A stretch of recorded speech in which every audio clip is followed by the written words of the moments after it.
नमस्कार साथियों। आशा करता हूं आप सभी अच्छे होंगे। आज एफकैट के रिजल्ट भी ऑफिशियली आउट हो चुकी हैं। आप में से बहुत सारे बच्चों का रिजल्ट जैसा चाहते थे वैसा रहा, कुछ बच्चों का रिजल्ट जैसा चाहते थे वैसा नहीं रहा। So it's completely natural to feel disheartened after putting in so much effort and not seeing the outcome that you have always hoped for. But trust me, guys, you have to remember one thing, that every successful person has faced failures at some point of time in their life. And what defines you is not the failure itself, but how you raise above it. आप इस phase को कितने आसानी से आप इसको learning में बदलते हो और आप यहां से आगे बढ़ते हो ना, वो मैटर करता है। ठीक है जी। Consider this is not a defeat for you, this is a stepping stone towards success for your upcoming examination.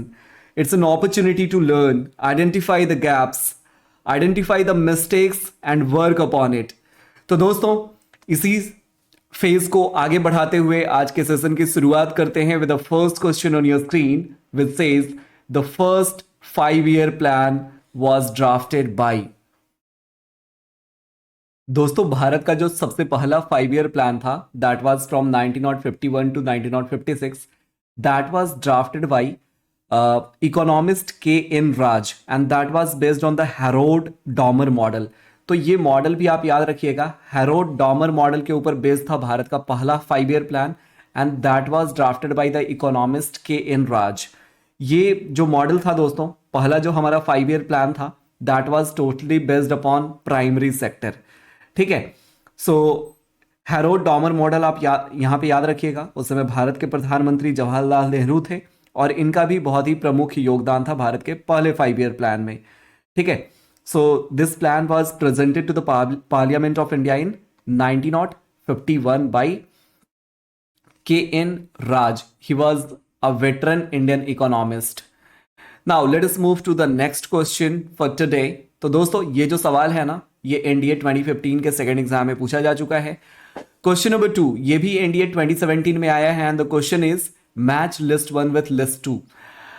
अब दोस्तों, जरा इसमें ध्यान से देखिएगा। दोस्तों, जो हमारा 73वां अमेंडमेंट एक्ट है 1992 का, जो कि आप देख पा रहे हैं यहाँ पे ऑप्शन नंबर बी में है, ये पंचायती राज एक्ट से रिलेटेड है. That was passed by the Indian parliament और ये 1993 में 24 अप्रैल को इफेक्ट में आया था. तो उस हिसाब से बी का हो जाना चाहिए तीसरा. अब अगर हम ऑप्शन में देखें, बी का तीसरा कहां पे है? ऑप्शन नंबर बी और ऑप्शन नंबर सी में. कहने का मतलब ए और डी हमारे दो ऑप्शन तो रिजेक्ट हो गए, राइट? अब ये देखो 86वां अमेंडमेंट एक्ट है ना 2006 का, that is related to right to education, यानी डी का हो जाएगा दूसरा और डी का दूसरा ऑप्शन नंबर बी में है, ऑप्शन नंबर सी भी रिजेक्ट हो गया. तो इस हिसाब से हम कह सकते हैं कि हमारा ऑप्शन नंबर बी बिल्कुल सही जवाब है. और यार उस हिसाब से हो जाएगा ए का फोर्थ यानी 52nd amendment act of 1985 that was for disqualification on the ground of defection and उस हिसाब से हमारा सी का हो जाएगा पहला, यानी कि 61st amendment act of 1988 that is related to reduction of voting age from 21 to 18. और ये इंडिविजुअली भी पूछा गया है पहले दोस्तों, तो this is also very very important, इसको भी आप मार्क कर लीजिएगा. ठीक है जी.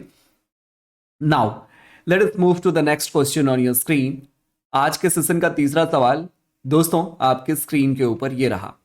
The question says the schedules of the Indian constitution were originally how many and what do they pretend to. जो हमारा संविधान बनके 1949 में तैयार हुआ था उसमें 8 शेड्यूल्स थे, तो उस हिसाब से हमारा ऑप्शन नंबर ए हो जाना चाहिए. और अभी हमारे पास 12 शेड्यूल्स हैं हमारे अभी के संविधान में. ठीक है जी. तो 26 नवंबर 1949 को हमने अडॉप्ट किया था और 26 जनवरी 1950 को हमने इंप्लीमेंट कर दिया था और उसी दिन को हम लोग रिपब्लिक डे के रूप में मनाते हैं. तो यार that was for detailing governance and administration. Now option A is the absolutely right answer friends. So the original constitution of India adopted in 1950, implemented होना चाहिए यहाँ पे. ठीक है, अडॉप्ट तो हमने 1949 में ही कर लिया था, तो यहाँ पे आप इम्प्लीमेंटेड कर लीजिए. 26 जनवरी 1950 को हमने इंप्लीमेंट किया था. उसमें 8 शेड्यूल्स थे which outlined everything from the allocation of seats of the Rajya Sabha to the administration of tribal areas. Which Vedic text mentions the Dasrajan battle of 10 kings? दोस्तों बैटल ऑफ 10 किंग्स के बारे में जो जिक्र है वो ऋग्वेद में किया गया है और इसी ऋग्वेद से अपना गायत्री मंत्र भी लिया गया है। तो वीडियो को पॉज कीजिए और आप मेरे को बताइए कि ये जो खिड़िंग खिड़िंग चमुंडाय नमः स्वाहा वाला जो मंत्र है वो उसके बारे में किस वेदा में बताया गया है। आपको मैंने पढ़ाया है ना प्लस क्लासेस में। नाउ ये जो 10 राज यानी बैटल ऑफ 10 किंग्स है दैट इज डिटेल्ड इन ऋग्वेदा, ठीक है, और साथ में मंडला में भी इसके बारे में पढ़ा जा सकता है स्पेसिफिकली। ठीक है जी। नाउ अगला सवाल है which of the following is not a type of volcanic eruption. दोस्तों ये जो बाल्टिक है ना ये एक रीजन है कहां पे, नॉर्दर्न यूरोप में। तो Baltic is a region in northern Europe. बाकी जो हमारे तीनों ऑप्शंस है ना ये they are a type of volcanic eruption. ठीक है जी। तो पेलियन, ठीक है, वेसुबियन और हवाइयन ये तीनों ही वोल्केनिक इरप्शन है। Baltic that is the region in northern Europe. Now friends we will be going through most expected questions. They are very very important for all your upcoming exam जो कि CDS और AFCAT है आने वाला है।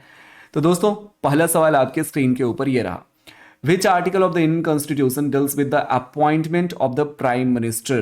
अभी थोड़ी देर पहले ही मैंने आपको बताया था स्पेशल क्लासेस के अंदर में। दोस्तों स्पेशल क्लासेस हमारी शाम को 7 बजे और रात को 11 बजे चलती हैं। तो आप भी अनअकैडमी की स्पेशल क्लासेस में ज्वाइन हो सकते हैं। आप ऐप पे जाकर के प्रियंक प्रबल सर्च कीजिए और वहां पे फ्री लाइव क्लासेस में ज्वाइन कर सकते हैं। दोस्तों according to article number 75 of the Indian constitution specifically that states Prime Minister shall be appointed by the President and other ministers shall be appointed by the President on the advice of the Prime Minister. तो according to article number 75 prime minister को president appoint करेंगे और बाकी के ministers को president appoint करेंगे on the advice of the prime minister. अगला सवाल है कि द S-400 Triumf is an anti aircraft weapon system that is developed by. हाँ जी, ये वाला गाड़ी देखे हो ना, करंट अफेयर्स वाले सेशन में भी मैंने पढ़ाया था। रसिया में निर्माण हुआ है इसका S-400 का, ठीक है, और बहुत ही खतरनाक ये सरफेस टू एयर मिसाइल है और ये लॉन्ग रेंज का है। So basically S-400 Triumf is Russian long range surface to air missile that has been in the service since 2007। ठीक है, तो ये S-400 हमने भी 5 खरीदा है जिसमें से 3 हमें मिल चुका है, 2 आना बाकी है। इधर रसिया भिड़ गया था यूक्रेन से, इस कारण से 2 को लटक गया, ठीक है, लेकिन वो भी मिल जाएगा।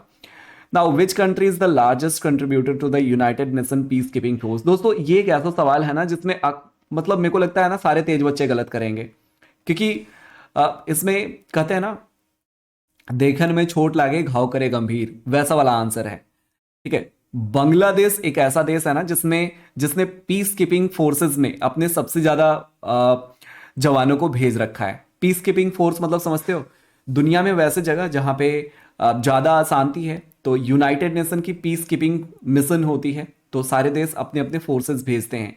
ठीक है, जैसे इंडिया के भी पीस कीपिंग फोर्सेस होते हैं, तो वैसे ही बांग्लादेश ने भी अपने लगभग 6608 जवानों को इस पीस कीपिंग मिशन में लगा रखा है और बांग्लादेश सबसे बड़ा कंट्रीब्यूटर है इस पीस कीपिंग फोर्स का। ठीक है, तो आप याद रखना इसमें इंडिया के लगभग 5528 सैनिक काम कर रहे हैं।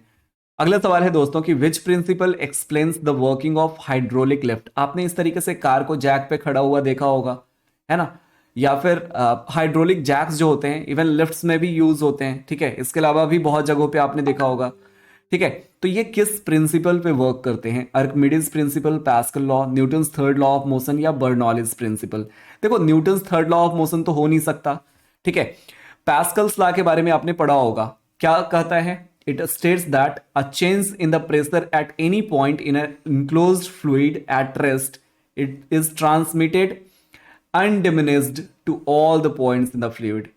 The principle is applied in hydraulic lift where an increase in the pressure is transmitted through the fluid to lift heavy loads.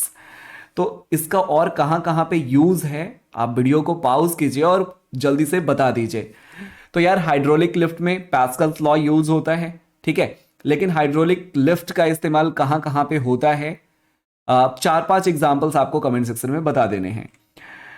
तो दोस्तों अगले सवाल की ओर मूव करते हैं। देखो ये सवाल भी ना एयरफोर्स के एग्जाम में पहले पूछा गया था कि द टर्म नीति इन नीति आयोग स्टैंड्स फॉर, यानी नीति का फुल फॉर्म क्या है। क्या होता है जी? National Institution for Transforming India, new initiative, no. National Institute for Total Innovation, no. ठीक है, तो आपको ऑप्शन ए क्या लगता है? सही है, national Institution for Transforming India. Absolutely right friends. और नीति आयोग के जो चेयरपर्सन होते हैं ना, वो प्राइम मिनिस्टर ही होते हैं। ठीक है, तो prime minister is the chairperson of the NITI Aayog. इसको पहले हम लोग प्लानिंग कमीशन के नाम से भी जानते थे। ठीक है जी। तो प्लानिंग कमीशन की स्थापना कब हुई थी? 1950, 51 कब हुई थी? जल्दी से कमेंट में बता दो दोस्तों। एक सवाल आपके लिए मैं कमेंट में छोड़ भी जाता हूं, which of the following missile is an anti tank guided missile that is developed by India? ठीक है, यानी इंडिजिनस होना चाहिए। अग्नि, पृथ्वी, नाग या आकाश? यस। तो वीडियो को पॉज कीजिए और जल्दी से कमेंट्स में बता दीजिए, और अपने दोस्तों के साथ भी इस वीडियो को साझा कर दीजिएगा, भूलना मत। ठीक है जी। और रक्षक क्रैश कोर्स के बारे में अपने दोस्तों को बता ही दिया होगा आपने, तो ज्वाइन कर ही लिया है। 29 फरवरी से स्टार्ट हो चुकी है ये बैचेस। ठीक है, ज़्यादा डिटेल्स के लिए नीचे दिए गए नंबर पे भी कॉल कर सकते हैं आप। और हाँ, जो बच्चे एनडीए की तैयारी कर रहे हैं ना, उनके लिए बहुत ही शानदार सी बैच है, जो कि 11 मार्च से स्टार्ट हो रही है। आज 8 मार्च है दोस्तों, अभी भी टाइम है। जल्दी से फटाफट से आप LAF लाइव कोड लगाइए, इससे आपको छूट भी प्राप्त हो जाएगी और आपका प्लस सब्सक्रिप्शन भी एक्टिवेट हो जाएगा। ठीक है, तो जल्दी से आप प्लस सब्सक्रिप्शन को एक्टिवेट कर लीजिए और रफ्तार रैपिड रिवीजन बैच में ज्वाइन कर लीजिए। 11 मार्च से स्टार्ट हो रही है। इस बार कोड को भी आप स्कैन करके ज्वाइन कर सकते हैं, या फिर डिस्क्रिप्शन में इसका लिंक भी दे रखा है। साथियों, इस वीडियो को देखने के लिए आप सभी का बहुत बहुत धन्यवाद। जय हिंद।